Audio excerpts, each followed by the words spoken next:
Assalamualaikum warahmatullahi wabarakatuh. Masih berjumpa saya di channel Arfa Eksperimen. Nah, kali ini kita mau membahas tentang area cylinder head. Nah, tapi bukan porting. Nah, yang porting sudah kita bahas di video sebelumnya.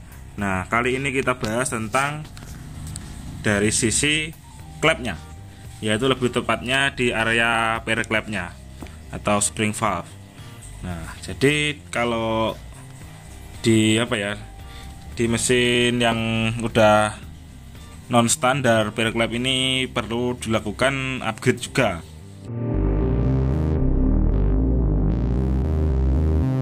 Ini contohnya. Nah, ini pair klep yang masih standar itu yang ini. Nah, ini yang pair klep udah pair klep modifikasi atau pair klep aftermarket. Nah, ini mungkin terkait pair klep ini ada kaitannya dengan noken as, mungkin sudah pernah saya bahas di video yang di sini. Nah, itu. Nah, cuma kalau itu lebih fokus di noken asnya, kali ini kita lebih fokus di pair klepnya. Jadi topiknya apa perbedaan pair klep racing dan pair klep standar. Nah, kurang lebih seperti itu topiknya.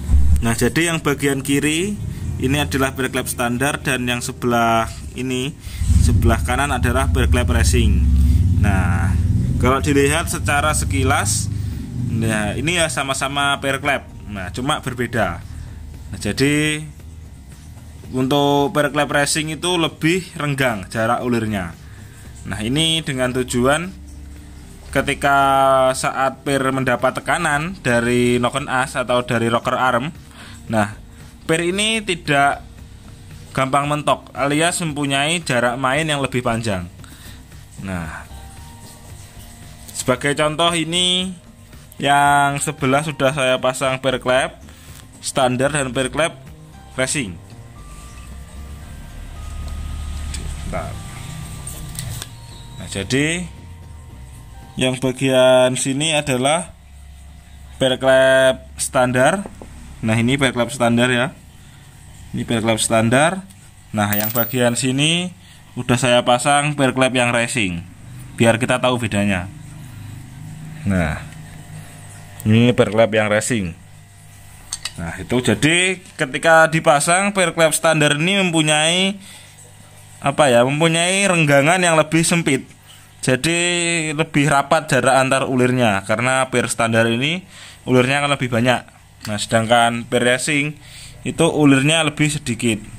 Nah, itu tadi tujuannya, yaitu agar saat pair klep diberikan tekanan dari rocker arm, sehingga saat diberikan tekanan jarak mainnya pair itu masih ada.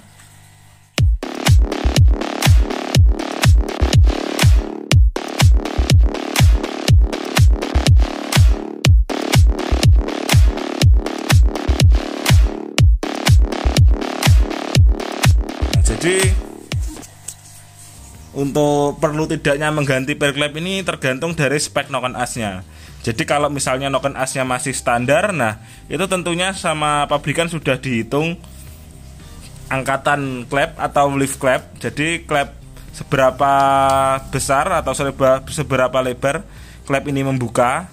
Nah, itu ada kaitannya dengan kemampuan pair klep juga. Jadi misalnya klep ini itu membuka terlalu lebar, nah si pair klep ini akan mentok jarak ulirnya ketika pakai pair klep standar.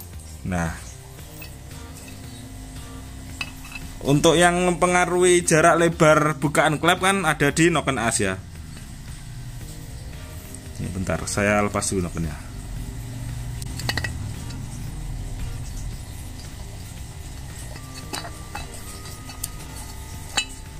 Nah, jadi yang mempengaruhi besar dari bukaan klep atau tinggi dari bukaan klep yaitu di noken asnya.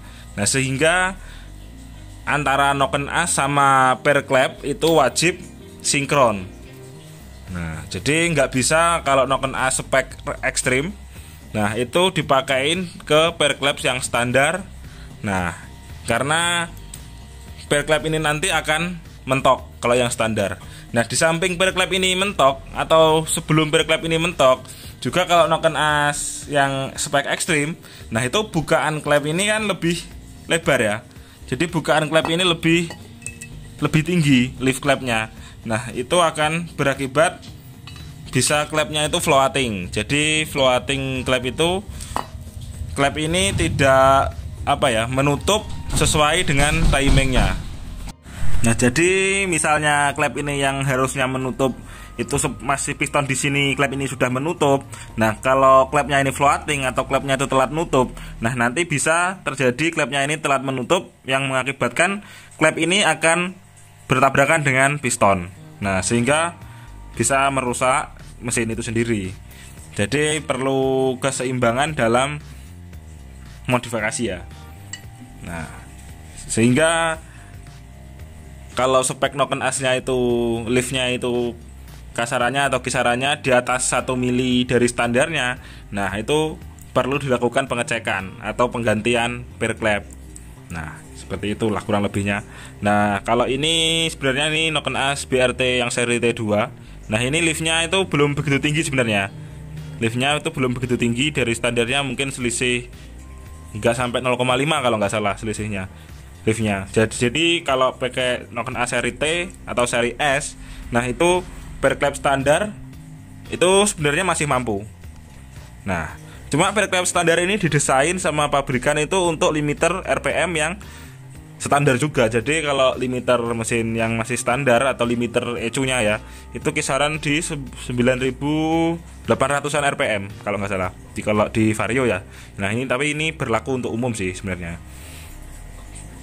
Nah, jadi kalau putaran mesin itu lebih tinggi juga membutuhkan perklep yang lebih keras. Jadi selain perklep racing ini itu harus mempunyai jarak ulur yang lebih renggang, nah perklep racing itu juga lebih keras daripada perklep standarnya. Nah, cuman dalam menentukan kebutuhan kekerasan perklep ini juga harus riset atau harus intinya itu harus terukur. Jadi kalau perklep ini terlalu keras, nah itu juga bisa merusak si noken as juga. Nah, kalau di noken as yang belum rocker arm atau belum roller, nah itu noken as rata-rata bisa termakan atau noken asnya liftnya menjadi berkurang atau gara-gara gesekannya itu terlalu kuat. Nah, jadi antara kekerasan perklep ini juga perlu diperhitungkan. Nah, seperti itu. Jadi contohnya kalau ini perklep ini itu kekerasannya tidak terlalu jauh dari standar. Kalau diperhatikan dari ulirnya ini, selisih perbedaan ulirnya tidak terlalu jauh. Jadi kalau perklep ini itu kasarannya ini perklep semi yang bisa dipakai harian, tapi kalau dipakai di lift yang misal 1 mili di atasnya, nah ini perklep ini masih mampu. Cuma kalau untuk kompetisi atau untuk balap, nah mungkin perklep ini kurang. Nah, kasarnya seperti itu. Jadi perklep balap itu perklep yang spesial yang bisa atau kuat atau mampu bisa sampai teriak di atas 14.000 rpm biasanya. Nah, kalau yang perklep ulirnya tidak begitu besar seperti ini, nah ini kasarannya ini perklep racing harian lah.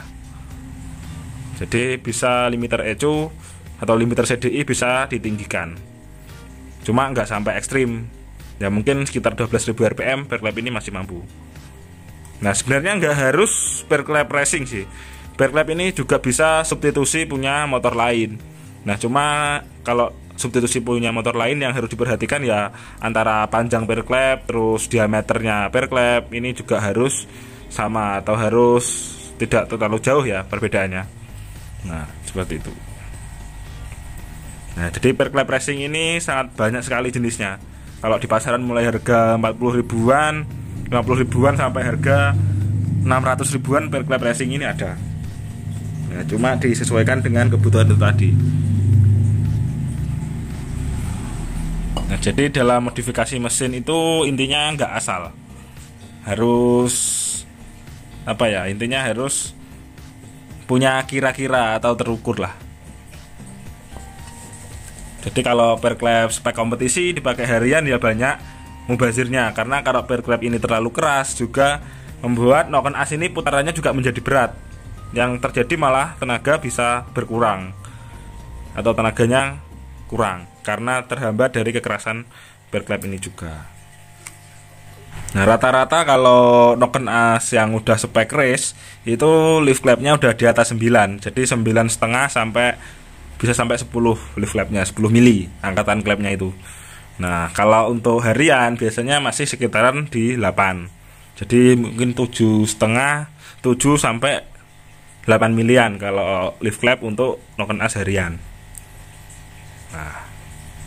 Nah, itu yang perlu diperhatikan, itu mengukur lift clap standarnya. Jadi standar itu masih menjadi patokan. Jadi masih kalau misalnya masih standar atau noken as standar itu diukur lift clapnya berapa. Nah, nanti dari situ bisa dikira-kira itu masih mampu dinaikkan sampai berapa lift clapnya.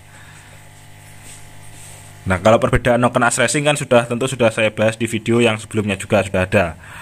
Jadi kalau noken as racing itu membuat bukaan clapnya lebih lama, dan kalau lift clap itu tinggi bukaan dari clapnya itu. Nah, oke, mungkin dari bear clap segitu aja yang dibahas. Nah, jadi pilihlah sesuai kebutuhan aja.